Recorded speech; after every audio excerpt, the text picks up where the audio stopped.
ये 10 के दमदार ट्रेड्स में आपका स्वागत है। ब्यूरो में रहेंगे आपके साथ। हमारे साथ इस शो में आशीष बहेती और राजेश सातपुते पिछले शो से बने हुए हैं।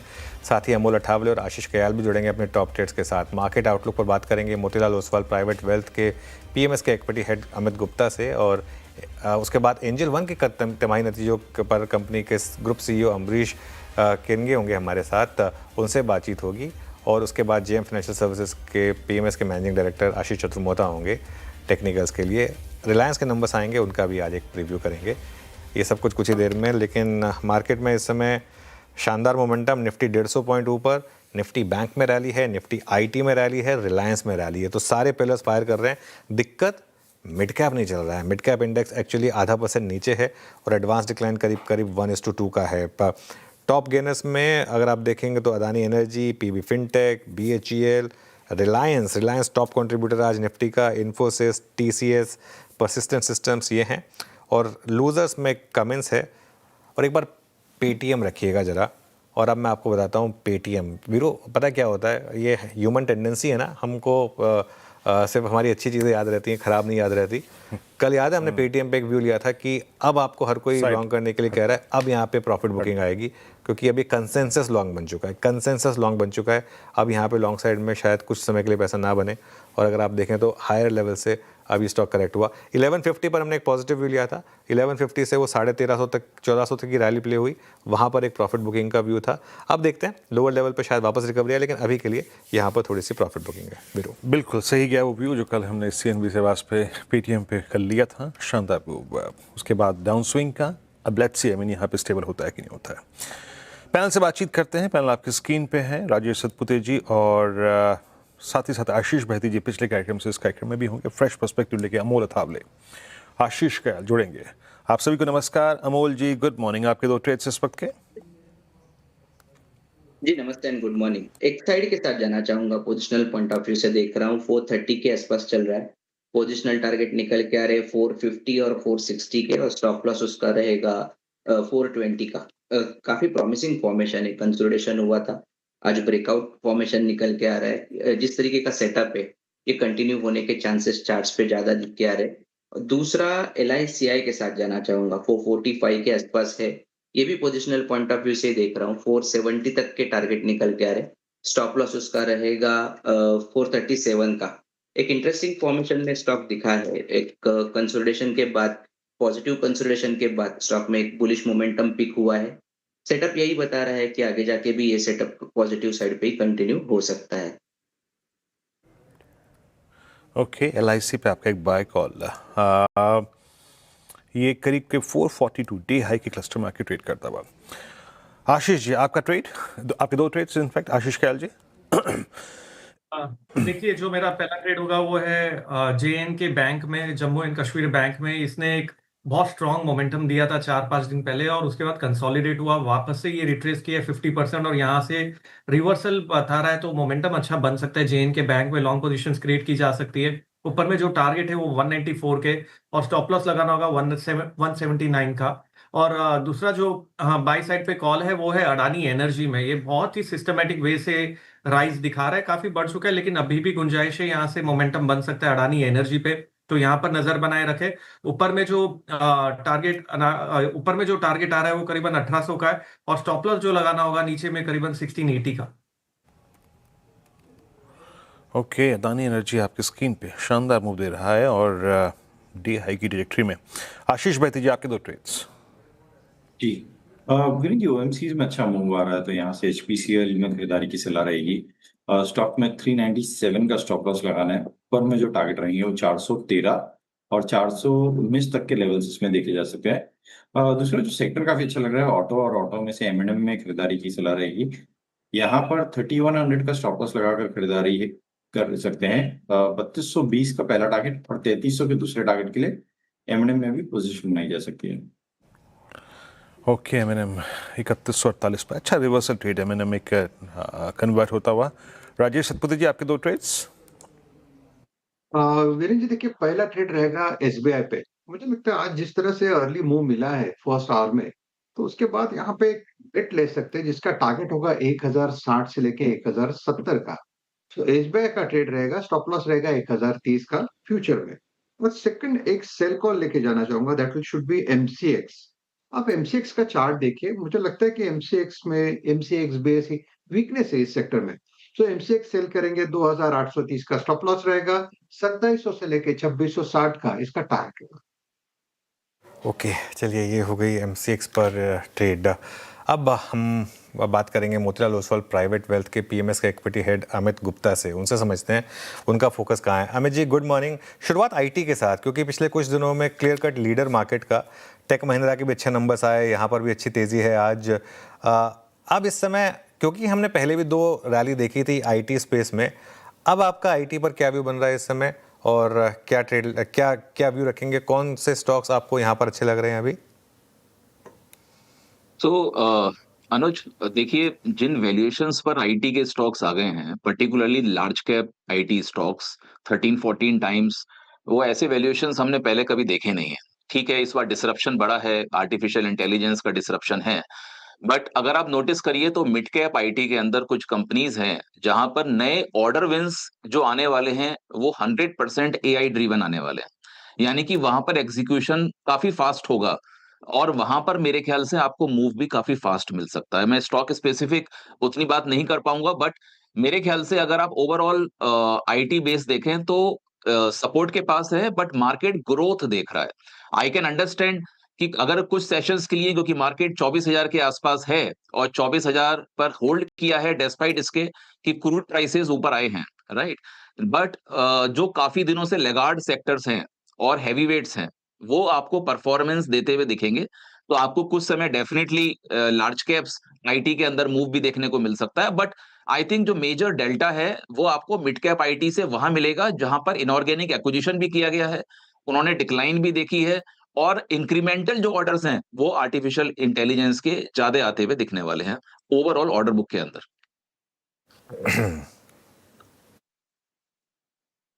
चलिए, तो ये बात होगी आईटी पर। दूसरी स्पेस जहाँ पर अच्छे मूव्स आए हैं ऑफ लेट, ऑटोज और ऑटो एंसिलरी, यहाँ पर क्या व्यू होगा आपका? सी, ऑटो एंसिलरी एक हमें ऐसा लगता है बहुत हाई ग्रोथ फेज के अंदर है, जहां पर आपको ऑटो ओईएम से ज्यादा रिटर्न्स देखने को मिलेंगे, बिकॉज जो एफटीए एग्रीमेंट साइन हुए हैं, यूके का ऑलरेडी हो गया है, 99% ऑफ द प्रोडक्ट्स में ऑलमोस्ट जीरो ड्यूटी हो गई है, यूरोप का भी साइन होने वाला है। तो हमें ऐसा लगता है कि जो 4% टोटल ऑटो एंसिलरी मार्केट है जिसको हम केटर करते हैं, ओनली 4%, आई थिंक वो यहाँ से 7-8% तक आने वाले वर्षों में बहुत तेजी से डेवलप होगा। इनफैक्ट कुछ ऑटो एंसिलरी कंपनीज एरोस्पेस में मूव कर रही हैं, क्योंकि इनका ऑलरेडी सेटअप है, प्रिसिशन इंजीनियरिंग ऑलरेडी काफी टाइम से ये लोग कर रहे हैं, तो एरोस्पेस में भी मूव कर रहे हैं। वो एक नेक्स्ट ट्रिगर है इन कंपनीज के लिए। तो आई थिंक एक बड़ा टैम है ऑटो एंसिलरी, जो आज 80-85 बिलियन डॉलर की इंडस्ट्री है इंडिया में, और हमें ऐसा लगता है 200 बिलियन डॉलर की इंडस्ट्री बन सकती है। तो बहुत बड़ा मूव आ सकता है। कुछ कंपनीज ऐसी हैं ऑटो एंसिलरी में जो कमर्शियल व्हीकल को, डोमेस्टिक कमर्शियल व्हीकल को केटर करती थी। उनका ऑलमोस्ट 65-70% डोमेस्टिक कमर्शियल व्हीकल में जा रहा था। डोमेस्टिक कमर्शियल व्हीकल उतना अच्छा नहीं परफॉर्म कर रहा था क्योंकि कुछ हेडविंड्स थे पिछले 4-5 साल से। बट उन कंपनीज का अगर आप आज वैल्यूएशन देखो तो they are available at 16-17 times, और कुछ ऑटो एंसिलरी आपको 45-50 टाइम्स पे मिल रहे हैं। तो ये जो 16-17 टाइम्स पर हैं, यहाँ पर अगर एफटीए एग्रीमेंट्स का नया वॉल्यूम किक आया तो वहां पर आपको अच्छा ग्रोथ देखने को मिलेगा। तो वो फिल्ट्रेशन हम अपने फंड्स में कर रहे हैं और उन कंपनीज के लिए हमने जगह बनाई है। Okay, good. अच्छा अमित जी, नमस्कार, वीरेंद्र बोल रहा हूँ। आप बैंक, मैं एनबीएफसी से बात नहीं करूँगा अभी, हमें फाइनेंस को दूर रखते हैं थोड़ा सा। बैंक्स में, प्राइवेट बैंक्स में, पीएसयू बैंक्स में आप लोग कैसे अलाइंड हैं इस बात को देखते हुए कि एफआईएस की थोड़ी सी, अगर आप देखें, लिक्विडिटी पैटर्न में एक तब्दीली हुई है, आई मीन, और वो सो कॉल एआई और चिप रैली जो हल्की सी कोलैप्स हुई है, उसका एडवांटेज हमको शायद मिल रहा है। I will still add, I mean शायद, है ना। बैंक्स में आप लोग कैसे अलाइंड हैं? प्राइवेट बैंक, पीएसयू बैंक्स में, मिड कैप में, लार्ज कैप में, क्या पसंद आ रहा है आपको इस वक्त? देखिए, first of all large cap, Virendra, large cap जो प्राइवेट बैंकिंग है वो नो डाउट काफी अट्रैक्टिव वैल्यूएशंस पर है। लाइक आईटी के स्टॉक जिस तरह से अट्रैक्टिव वैल्यूएशन पर हैं, वो गिरने की वजह से आए हैं, बट प्राइवेट बैंकिंग के लार्ज कैप साइडवेज मूवमेंट और कुछ प्रॉफिट बुकिंग की वजह से, जो उन्होंने समय निकाला है, उस वजह से वो लोग अच्छे वैल्यूएशन पर आए हैं। लेकिन अगर आप एफआईआईज का जैसे आप बात कर रहे हैं, अगर एफआईआई का पोजीशन देखिए तो पिछले 2 साल से ये लोग मार्केट में बिकवाली कर रहे हैं, बट जब हम इनका ग्रॉस बाइंग फिगर देखते हैं तो वो gross buying figure mid cap IT में, मिड कैप प्राइवेट बैंकिंग में हमें ज्यादा आता हुआ दिखा है। और वहीं पर आपको एक ट्रेंड है जो आपको आने वाले दिनों में देखने को मिलेगा। अगर आप गोल्ड देखिए देश का, जिसमें गोल्ड में जो बीच में बहुत तेजी आई है, ठीक है प्रॉफिट बुकिंग है, बट उसके बाद भी अगर उन लेवल्स के काफी ऊपर हैं, 2/3 गोल्ड साउथ इंडियन मार्केट में है इंडिया का। और वहां पर जो मिड साइज प्राइवेट बैंक्स हैं, हमें ऐसा लगता है उनका 25 से 35% का तो गोल्ड लोन बुक है। They can do better going forward. उनका टियर 1 कैपिटल ग्रोथ काफी फास्ट हुआ है। और ये बैंक्स के अंदर आपको प्राइवेट इक्विटी मनी भी मूव करता हुआ दिखेगा, जो आपने रिसेंटली देखा है like black stone and all, जिन्होंने 10-10% का इक्विटी एक्सपोजर लिया है मिड साइज प्राइवेट बैंक जो साउथ बेस्ड है। आई थिंक उधर हाई ग्रोथ है। अगर वहां एक कंसोलिडेशन मिला है तो नेक्स्ट फेज का जो ब्रेकआउट है वो उधर मिलेगा। लार्ज कैप प्राइवेट बैंक्स एक आपको वैल्यू देते हैं, तो आप वो स्टेबिलिटी के लिए कुछ डेफिनेटली परसेंटेज एलोकेशन उधर मूव कर सकते हैं, बट मेजर ग्रोथ जैसे मैंने बोला वो आपको उस मिड साइज प्राइवेट बैंक्स में ही देखने को मिलेगा। ओके अच्छा अमित जी, इंश्योरेंस स्टॉक्स में एक मूव आया है ना, और इस बार के जून के नंबर्स भी आपने देखे होंगे, वैल्यू ऑफ न्यू बिजनेस के नंबर्स भी आपने देखे होंगे। इंश्योरेंस में आप लोगों ने किस तरीके से अलाइन किया अपने आप को, या फिर कोई एक्सपोजर नहीं रखा है यहाँ पर? तो हमारा एक्सपोजर इंश्योरेंस में नहीं है, क्योंकि हमें ऐसा लगता है कि ये इंडस्ट्री का पेनिट्रेशन की जो हम बात करते हैं कि कम है ओवरऑल इंडियन मार्केट में, वो बिल्कुल सही है। बट साथ साथ जो लोगों का रिलेक्टेंस है, बिकॉज क्लेम्स रेशियो वगैरह अभी सुधरने हैं एक्चुअली गोइंग फॉरवर्ड, उस वजह से जो रिलेक्टेंस है वहां पर आपको उतना वॉल्यूम आता हुआ नहीं दिखता है। तो हमें ऐसा लगता है कि ये क्षेत्र में ग्रोथ अभी भी मिसिंग है, और वो क्लियरली कुछ रिजल्ट्स में दिख रहे हैं। जनरल इंश्योरेंस के भी रिजल्ट्स आए हैं, वहां भी दिख रहे हैं। वहां कंपटीशन बहुत बढ़ गया है, काफी प्लेयर्स आ गए हैं। ठीक है जीएसटी बेनिफिट है, क्योंकि प्राइसेस प्रीमियम्स कम हुए हैं, वॉल्यूम्स आएंगे, बट कंपटीशन भी बहुत ज्यादा बढ़ने वाला है। और गवर्नमेंट 100% एफडीआई की तरफ भी मूव कर रही है। तो इसलिए ये वाला क्षेत्र में कॉम्पिटिटिव सिनेरियो काफी रहेगा, और जिस वजह से I think it is taking lot of time to recover. So better है कि हम दूसरे हाई ग्रोथ क्षेत्र में जाएं, जहां विजिबिलिटी ऑफ पेड ग्रोथ ज्यादा अच्छा दिखता है। ओके चलिए, बात होगी इंश्योरेंस की। और कोई थीम्स जहां पर आप पॉजिटिव हैं अमित, जैसे अभी न्यू एज ने अच्छा किया है, या इस पर कोई व्यू या कोई और थीम जो आपको पसंद आ रही है इस समय पीएमएस में? आई थिंक अनुज, देखिए कुछ एक चीजें बहुत अच्छी डेवलप हो रही हैं। मैं ये तो नहीं बोलूंगा कि इमीडिएट बेसिस पर वहां पर मूव आ सकता है, बट अगर हम पोर्टफोलियो में पोजीशन लेते हैं तो मीडियम टू लॉन्ग टर्म में डेफिनेटली उधर ग्रोथ आपको मिलेगी। उसमें एक बहुत बड़ा मूव जो इंडिया में आ रहा है वो है एरोस्पेस के अंदर। जैसे मैंने बोला कि कुछ ऑटो एंसिलरी कंपनीज हैं जो एरोस्पेस में मूव कर रही हैं, और कुछ कैपिटल गुड्स कंपनीज हैं जो एरोस्पेस में मूव कर रही हैं। तो वहां पर अगर आप देखिए तो एयरबस और बोइंग, राइट, 75% मार्केट तो इन्हीं का है।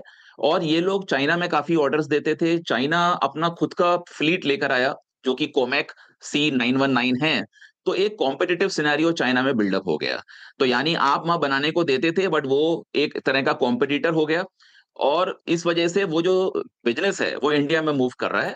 और हम देख रहे हैं कि एयरबस ने ऑलमोस्ट अपने बिजनेस को $500 मिलियन से 1.3 बिलियन डॉलर्स किया है। बोइंग ने अपने बिजनेस को $250 मिलियन से 1.5 बिलियन डॉलर किया है। तो 3 to 5x बिजनेस बढ़े हैं। अगर आप जी एरोस्पेस देखिए तो उसने 20x अपने बिजनेस को किया है, यानी कि वो बहुत ही कम करता था, वहां से उसने 20x किया है। प्रेट एंड विटनी, ये इंजन मैन्युफैक्चरिंग के जो पार्ट्स हैं वो इंडिया में शिफ्ट कर रहे हैं। लीप इंजन मैन्युफैक्चरिंग का कॉन्सेप्ट आया है, क्योंकि जी एरोस्पेस का ज्वाइंट वेंचर हुआ है। अगर आप सैफरन एयरक्राफ्ट फ्रांस की कंपनी देखिए तो बहुत डेवलपमेंट है। इंडिया 2025 में 15-16 हजार करोड़ का ही बिजनेस किया है, और हमें लगता है कि 27-28 हजार करोड़ अगले 3-4 साल में हो जाएगा। तो ये जो बिजनेस है ये बहुत ग्रो करेगा। इसमें कोई लार्ज कैप कंपनी अभी बड़ी नहीं है, मिड एंड स्मॉल कैप हैं। तो वो अगर कंसोलिडेट करती हैं तो next phase of growth I think उधर देखने को मिलेगा। I think alright. दूसरा थीम जो डेवलप हो रहा है और गवर्नमेंट का बहुत फोकस है वो है आईएसएम, जो आपने देखा 2.0 अभी अनाउंस हुआ है। अगर पिछला आईएसएम देखें तो $7 बिलियन के आसपास था। ये वाला आईएसएम अगर आप देखें तो ऑलमोस्ट $14 बिलियन के आसपास है। तो यानी कि ऑलमोस्ट डबल हो गया है। और पहले हम लोग फोकस कहाँ करते थे? चिप असेंबली के ऊपर। राइट, फैब्रिकेशन के ऊपर। तो वो मार्केट हमने डेवलप किया। हमारा वैल्यू एडेड सेगमेंट मोबाइल के अंदर धीरे-धीरे 17-18% हो गया है, व्हिच इज़ आल्सो गुड, क्योंकि मार्जिन्स वहीं से आते हैं और ये पेस काफ़ी फास्ट है, इतना एक्सपेक्ट किसी ने नहीं किया था। बट आज अगर हम आईएसएम 2.0 में $14 बिलियन की बात करते हैं, तो हम लोग रॉ मटेरियल की तरफ मूव कर रहे हैं नाउ। यानी कि वैल्यू एडेड को हम और बढ़ाएँगे। उस बैकवर्ड इंटीग्रेशन को और बढ़ाएँगे, यानी कि स्पेशलिटी केमिकल्स कुछ होते हैं जो सेमीकंडक्टर में यूज़ होते हैं, इंडस्ट्रियल गैसेज़ होती हैं, ऐसे बहुत सारी चीज़ों में गवर्नमेंट ये जो 1,28,000 करोड़ का ऑलमोस्ट कॉर्पस है, धीरे-धीरे आने वाले सालों में ये मिलेगा। तो वो कंपनीज़ अच्छा कर सकती हैं, फिर से मार्केट ब्रॉड होगा और mid and small cap category इस स्पेस में अच्छी परफ़ॉर्म करती हुई दिखेगी। ऑलराइट, अमित जी बहुत-बहुत शुक्रिया आज हमारे साथ जुड़ने के लिए, अपना व्यू रखने के लिए और सब सेक्टर्स पर अपनी राय रखने के लिए। चलिए आगे बढ़ते हैं। अब हमारे साथ एंजल वन के मैनेजमेंट जुड़ रहे हैं। देखिए इस बार आईपीएल के खर्चों की वजह से प्रॉफिट पर इम्पैक्ट आया है, लेकिन अदरवाइज बाकी नंबर्स अच्छे रहे हैं। हमारे साथ एंजल वन के ग्रुप सीईओ अम्बरीश केंगे जुड़े हैं। अम्बरीश जी गुड मॉर्निंग। तो ये मैं देख रहा था आपके जो पीएनएल अकाउंट, उसमें आईपीएल एक्सपेंस 136 करोड़ का था, उसकी वजह से क्यूओक्यू नंबर्स पर इम्पैक्ट आया है। X of that business momentum कैसा है और आगे के लिए आपका अब क्या व्यू है, क्या विजिबिलिटी है? अनुज जी नमस्कार, अच्छा लगा आपसे फिर से बात करके। अगर आप देखें मोमेंटम काफी अच्छा रहा इस क्वार्टर में। अगर आप रेवेन्यू देखें, जनरली हम लोग ईयर ओवर ईयर देखते हैं क्योंकि फिर लाइक टू लाइक क्वार्टर हो जाता है, तो ईयर ओवर ईयर रेवेन्यू जो है 25% से भी ज्यादा बढ़ा। और अगर आप पैट देखें, प्रॉफिट अगर आप देखें तो वो डबल से भी ज्यादा हो गया ईयर ओवर ईयर। तो काफी वो अच्छा रहा। अगर आप यूजर्स देखें, हमारे पास 3.8 करोड़ यूजर्स हो गए हैं, वो 18% बढ़ गया। हमारा जो एमटीएफ फंडिंग बुक है, जो क्लाइंट फंडिंग बुक है, वो ऑल टाइम हाई पे है। अगर आप एवरेज बेसिस पे देखें तो ईयर ओवर ईयर वो आप जैसे दिखा रहे हैं 45% से भी ज्यादा वो बढ़ा है। Ending book was more than 7,000 crore there. हमारा जो वेल्थ बिजनेस है वो बहुत अच्छा कर रहा है। उधर 13,000 करोड़ से भी ज्यादा का एयूएम हो गया है वहां पर। उसका जो बढ़ोतरी हुई है वो 160% से ज्यादा हुई है year over year. Quarter over quarter भी करीब 30-35% वो बढ़ा है। अगर आप देखें हमारा लेंडिंग बिजनेस, उसमें 530 करोड़ से ज्यादा का लेंडिंग हुआ है इस क्वार्टर। और उसमें भी आप अगर देखें तो 130% बढ़ोतरी आई है उसमें ईयर ओवर ईयर देखें। एएमसी बिजनेस जो है उसमें 640 करोड़ का टोटल एयूएम हो गया है, वो भी काफी अच्छी बढ़ोतरी हुई है उसमें। तो ओवरऑल म्यूचुअल फंड अगर आप देखें, डिस्ट्रीब्यूशन, उसमें भी हम नंबर 2 पे हैं सिप में। तो अक्रॉस द बोर्ड काफी अच्छा क्वार्टर रहा हमारा अगर आप देखें। और जैसे आपने बोला वो आईपीएल कॉस्ट की वजह से आपको थोड़ा डिफरेंट दिखता है, बट ईयर ओवर ईयर देखें तो काफी अच्छा मार्केट शेयर्स में भी गेन काफी अच्छा हुआ है। बिल्कुल। आपकी कॉन कॉल में आपने कहा कि आप एक मल्टी प्रोडक्ट फाइनेंशियल इकोसिस्टम बनाना चाहते हैं rather than just a broking product. इस समय ब्रोकिंग 60% है, 40% बाकी डाइवर्सिफाइड है, लेंडिंग, वेल्थ मैनेजमेंट, एएमसी, जो भी हम बात भी कर रहे थे। तो ये आगे जाते हुए मिक्स आपके हिसाब से परफेक्ट मिक्स क्या रहना चाहिए एंजल वन के लिए? फ्यूचर बहुत इन दी एंड क्या होगा उसमें तो I don't want to get into. लेकिन जो आप अगर देखें ब्रोकिंग में थोड़ा सा डिफरेंटली हम लोग ब्रेकअप करते हैं, बिकॉज ब्रोकिंग बिजनेस में ब्रोकिंग फीस है और ऑल्सो इंटरेस्ट इनकम भी आ जाता है। जो कोर बिजनेस है वो अगर आप देखें अगले 2-3 साल में 85 से 90% रहेगा। और बाकी अगर आप वेल्थ मैनेजमेंट देखें, एएमसी देखें, इंश्योरेंस डिस्ट्रीब्यूशन, लेंडिंग देखें, तो वो सब जो है 10% की तरफ बढ़ना शुरू हो जाएंगे। बट ओवरऑल अगर आप बिजनेस देखें, वो अगर आप ब्रोकिंग इनकम और अदर इनकम अदर देखें, तो वो फिर 50-50 हो जाना चाहिए, जैसे मैंने आपको जिस तरह मैंने ब्रेकअप किया है इसमें। तो बट 10 अगर आप अदर बिजनेसेस देखें तो वो 10% से ज्यादा हो जाना चाहिए नेक्स्ट कपल ऑफ ईयर्स में, और वो ग्रो करेंगे काफी। ऑलरेडी मैंने एक चीज जो नहीं बताई, वो छोटा सा हमने एक पायलट भी शुरू कर दिया है लैस का, लोन अगेंस्ट शेयर, अपने ही एनबीएफसी से। तो अक्रॉस द बोर्ड ये चीजें बढ़ती रहेंगी एंड डिवर्सिफिकेशन काफी हेल्प करेगा कंपनी को। अच्छा अमरीश जी, एक बात पूछ रहा हूँ, आई मीन आईपीएल के साथ आपकी एसोसिएशन अब तक कैसी रही? अभी तक इसने क्या दिया आपको, और आगे जाके भी आपके एड स्पेंड्स और आईपीएल के साथ आपकी एसोसिएशन कब तक कंटिन्यू करेगी? इस पर प्रकाश डालिए थोड़ा सा। आईपीएल जो है, आप बीरेन जी आप जानते हैं कि ये ब्रांड स्पेंड है। तो तो हम लोग क्या करते हैं, जब अगर आप परफॉर्मेंस स्पेंड करें तो परफॉर्मेंस मैट्रिक्स देखते हैं, जब ब्रांड स्पेंड आप करते हैं तो ब्रांड मैट्रिक्स देखते हैं। तो हम लोग फॉलो करते हैं टॉप ऑफ माइंड कैसे चेंज हुआ, टॉप बॉक्स कंसिडरेशन कैसे चेंज हुआ, और वो काफी अच्छा चल रहा है। अगर आप देखें 3 साल से हम करते आ रहे हैं आईपीएल। अगर 3 साल पहले आप देखें, किसी को पूछें कि भाई एंजल वन क्या करता है, और अभी पूछें तो उसमें बहुत डिफरेंस है। सो वो वर्ड ऑफ माउथ और लोगों का समझना कि हम क्या कर रहे हैं वो बढ़ता जा रहा है। हमारा ये 5 ईयर का कॉन्ट्रैक्ट था, तो 2 साल और बचे हुए हैं इसमें, तो अगले 2 साल भी आप देखेंगे हमको आईपीएल पे। ओके, ठीक है। मैं ये आईपीएल के आपकी सेशन उस पर थोड़ा सा बात करना चाह रहा था। अच्छा, रिटेल साइड पे स्पेशली जो डेरिवेटिव वॉल्यूम्स हैं, whether it's futures and options, एक काफ़ी लंबा फेज था जब वीकली कॉन्ट्रैक्ट की एक्सपायरी निकल गई, उसके बाद बैंक निफ्टी की। अब कैसा है, टेंडेंसी क्या है वहाँ पे retail volume, specially in derivatives, futures and options? अगर आप देखें तो थोड़ा सा इससे थोड़ा सा मैं और ब्रेकअप करना चाहूंगा इसमें, कि कई बार क्या होता है हम लोग केवल एडीटीओ पे फोकस करते हैं, बट फिर आप ऑर्डर्स देखें स्लाइटली डिफरेंट हो जाते हैं, बिकॉज कैसे ब्रेकअप करें। तो अगर आप ऑर्डर्स देखें हमारे, अगर February ऑफ 25 में जब चीजें काफी जब ये रेगुलेशंस आए थे, तो हमारे जो ऑर्डर्स थे वो 49 lakhs per day on an average थे फरवरी में। और वही ऑर्डर्स अगर आप मार्च में देखें, which was on the highs, उसमें 73 लाख हो गए, और लास्ट क्वार्टर में करीब 67 लाख का एवरेज था ना। Q4 जो है वो काफी हाई होता है जनरली कैपिटल मार्केट्स के लिए, जैसा आप जानते हैं। Q1 में थोड़ा सा नीचे आया है, वो एक्सपेक्टेड है। तो ओवरऑल आई थिंक अगर आप देखें जहां थे हम रेगुलेशंस जब आए थे, तब से काफी बढ़ोतरी हो गई है। और आई थिंक ओवरऑल आप अप्स एंड डाउन्स देखते रहेंगे, बिकॉज जैसे मैक्रो में चेंज होता है तो आप कैपिटल मार्केट्स में चीजें चेंज होती हैं, लेकिन ओवरऑल ब्रॉड टर्म जो मेट्रिक्स हैं वो काफी अच्छे हैं। इंडिया का कोई चेंज नहीं हुआ है। मैक्रो जो पिक्चर है for the next few decades that will stay.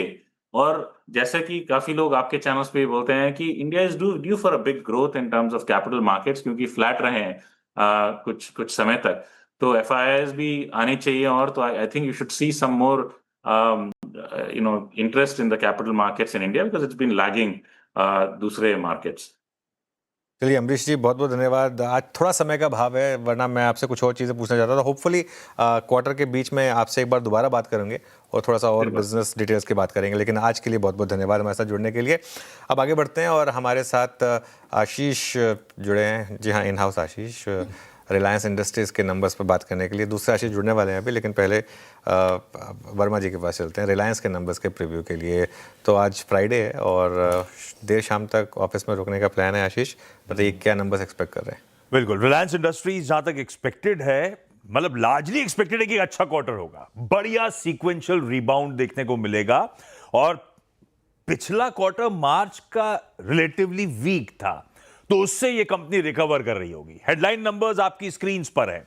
आय में तिमाही दर तिमाही 4.25% का जंप, इबीटा 4% इंप्रूव हो रहा होगा, और मुनाफा ज्यादातर ब्रोकरेजेस कह रही है सीक्वेंशियली बढ़िया जंप होगा। हम पोल लेके चल रहे हैं 10% के आसपास का उछाल। क्यों ये इंप्रूवमेंट आ रहा होगा? इस बार का रिबाउंड ड्राइव कर रही होगी इसका O2C business, oil to chemicals का कारोबार। यही रीजन था पिछले क्वार्टर में अंडर परफॉर्मेंस का, पर इस बार हुआ क्या है कि GRM जो है वो काफी स्ट्रांग है, पेट्रोकेमिकल स्प्रेड्स इंप्रूव हो रहे होंगे, और प्लस रुपया कमजोर है, तो सबका फायदा मिलेगा। सेगमेंट वाइज परफॉर्मेंस इबीटा की स्क्रीन पर रख देता हूं। ऑयल टू केमिकल साल दर साल एक्सपेक्टेड है 20%, कंज्यूमर 12% बढ़ेगा। अगर कोई ड्रैग होगा इस बार आंकड़ों में, वो ऑयल एंड गैस का सेगमेंट होगा। अपस्ट्रीम 21% गिरता हुआ नजर आएगा, पर उसके पीछे हम सब जानते हैं रीजन, लोअर प्रोडक्शन हो रहा है सीक्वेंशियली, और इसीलिए वो मामला थोड़ा सा गड़बड़ाता हुआ आपको नजर आएगा। जियो के एवरेज रेवेन्यू पर यूजर 3% इंप्रूव हो रहे होंगे। डिजिटल बिजनेस का इबीटा बढ़िया जंप करता हुआ आपको 11% नजर आएगा। रडार पे 2 चीजें होंगी स्ट्रीट की। एक, वो जियो आईपीओ का रोड मैप, DRHP दाखिल कर दिया है। अगर एग्जैक्ट टाइमलाइंस, लिस्टिंग की वैल्यूएशन वगैरह नजर रहेगी, अनलाइकली कि कुछ इस फ्रंट पे अपडेट्स आ रहे होंगे। और दूसरा, केपेक्स रिलेटेड, क्या फ्यूचर में कैपिटल एक्सपेंडिचर के प्लान्स हैं इस कंपनी के, सबकी नजरें वहां पे रहने वाली हैं। शुक्रिया आशीष, शुक्रिया। एक अगर आप देखें नज़रिया पेश करने के लिए कि रिलायंस के नंबर्स कैसे रहेंगे, अगेन आई मीन इन सब बातों के पीछे एक्सटेंडेड डिस्क्लेमर आपके साथ रहेगा हमेशा। और इस चैनल का स्वामित्व प्रबंधन रिलायंस इंडस्ट्रीज होल्ड करते हैं। ये पूर्वानुमान जो है वो इस स्क्रीन पे भी आपने देखा नंबर्स का। आशीष चतुर्मोहता अब हमारे साथ जुड़ चुके हैं। Ashish ji good morning. आशीष जी, बाजार ने आज अच्छा मूव दिया है ना, और ये इस मूव की इम्पोर्टेंस इसलिए बढ़ जाती है क्योंकि आप सबसे स्केप्टिकल एनवायरनमेंट में ट्रेड कर रहे हैं। एक वॉर फ्रंट खुला हुआ है क्रूड 85 पर, बट स्टिल अगर आप देखें अर्निंग स्पेसिफिक रिएक्शन बहुत स्ट्रॉन्ग है। आपकी रीडिंग इस प्राइस पर क्या कह रही है और क्या चीज कर रहे हैं आप अभी? Good morning Virendra, good morning Anuj. तो देखिए बिल्कुल मार्केट जो है इस समय एक वेट एंड वॉच मोड में बना हुआ है, क्योंकि जो अर्निंग ग्रोथ अभी तक आई है लार्ज कैप में पर्टिकुलरली वहां पर पे बहुत ज्यादा सिग्निफिकेंट अपसाइड हमें देखने को नजर नहीं आई, बट कुछ पॉजिटिव सरप्राइजेस आए। जैसे कि आज कल टेक महिंद्रा का नंबर आया, बहुत ही एक पॉजिटिव सरप्राइज था। 2% क्यूक्यू ग्रोथ हमें देखने को मिली कांस्टेंट करेंसी में, पर इसमें एक वन ऑफ भी था, क्योंकि ऑलमोस्ट 1.25% जो था वो ड्यू टू ऑटो सेगमेंट था, जो कि आने वाले क्वार्टर्स में नहीं रहेगा। बट इसके बावजूद भी हमें लगता है कि नंबर्स मार्केट और स्ट्रीट एक्सपेक्टेशन से बेटर रहे। तो कहीं ना कहीं आईटी के अंदर में दूसरी एक चीज हो रही है, जो आईबीएम के नंबर्स के बावजूद भी गिरावट आईटी कंपनीज ने बंद कर दी, तो कहीं ना कहीं यहां से एक अच्छी बेस बिल्डिंग की तैयारी आईटी में बन रही है, जो कि बाजार को एक अच्छा कंट्रीब्यूशन देगा। दूसरा है बैंक्स के अंदर में लार्ज प्राइवेट बैंक्स जो है वो जो जिस तरह से एफसीएनआरबी के डिपॉजिट्स आने की तैयारी हो रही है, एफडीआई के नंबर्स की बात कर रहे हैं तो ऑलमोस्ट $80 बिलियन की एक्सपेक्टेशन है इनफ्लोज की, और जो कि क्लियरली लार्ज प्राइवेट बैंक्स उसके बड़े बेनिफिशियरी रहेंगे, क्योंकि ऐसे डिपॉजिट्स को सबसे जल्दी जो मार्केट शेयर गेन करेंगे वो लार्ज प्राइवेट बैंक्स करेंगे। और ऐसा होता है तो आप देखेंगे सीडी रेशियो में एक अच्छा खासा इंप्रूवमेंट देखने को नजर आएगा, जिसका बेनिफिट एचडीएफसी, एक्सिस, आईसीआईसीआई जैसे लार्ज कैप प्राइवेट बैंक्स के अंदर में देखने को नजर आ सकता है। तीसरी बात जो है थोड़ी सी थीमेटिक थीम, जहां पर हमें लगता है कि हमने बात की थी पूरे डिफेंस स्पेस में, तो डिफेंस में भी काफी ज्यादा अच्छी ऑर्डर बुक मोमेंटम बन रहा है। एरोस्पेस इंजीनियरिंग की बात करें, एंटी ड्रोन की बात करें, ब्रह्मोस की बात करें, तो ये सभी जो स्पेस है यहाँ पर ऑर्डर बुक मोमेंटम काफी स्ट्रांग है, और कंपनीज उसके चलते काफी अच्छे नंबर्स इस स्पेस में भी दिखाती हुई नजर आ सकती है। ओके, चलिए तो ये आशीष कोई स्टॉक स्पेसिफिक पिक आपके इस समय की? Good morning. सॉरी अनुज, कोई इंडिविजुअल स्टॉक जो हमने मिस किया हो, या कोई जो आप रेकमेंड करना चाहते हो यहाँ पर? तो देखिए जैसे मैंने कहा कि अगर से मैं बैंक्स की बात करूं तो मुझे आईसीआईसीआई बैंक इस समय सबसे बेहतरीन लग रहा है लार्ज प्राइवेट बैंक्स में। तो यहाँ पर पे मुझे लगता है कि 1500 रुपए तक की एक upside short to medium term में देखने को नजर आ सकती है। न्यू एज स्पेस भी हमें काफी इंटरेस्टिंग लगता है, तो डिलीवरी हमें काफी पसंद आता है एक अच्छे करेक्शन के बाद, और जिस तरह से कंसोलिडेशन इस पूरे स्पेस में होता हुआ नजर आ रहा है, तो डिलीवरी और शैडोफैक्स अब दो ही बड़े प्लेयर रह चुके हैं। और जिस तरह का टैम है उसको देखते हुए हमें लगता है कि डिलीवरी एक स्ट्रॉन्ग ट्रेजेक्टरी के अंदर में जाते हुए देख सकता है। 560 से 600 तक के पोटेंशियल टारगेट्स हमें लगता है नेक्स्ट 6 to 9 मंथ्स के अंदर में डिलीवरी के स्टॉक में देखने को नजर आ सकते हैं। भाई चलिए, बहुत बहुत शुक्रिया आशीष आज हमारे साथ जुड़ने के लिए। इस शो को समेटे इससे पहले एक बार रिकैप करूंगा सोना कॉमस्टार यानी कि सोना BLW। आज सुबह हमने इसको स्पॉटलाइट में लिया था, हमारे पैनल ने भी पिक किया था इसे लॉन्ग साइड पर, और देखिए क्या शानदार मूव आ रहे हैं अब इस समय स्टॉक में। 700 रुपये का भाव अब ये स्टॉक क्रॉस करता हुआ दिखाई दे रहा है आपको। इस शो को समेटेंगे, इसके बाद कंचन और श्रेया के साथ जुड़िए ट्रेडर्स हॉटलाइन।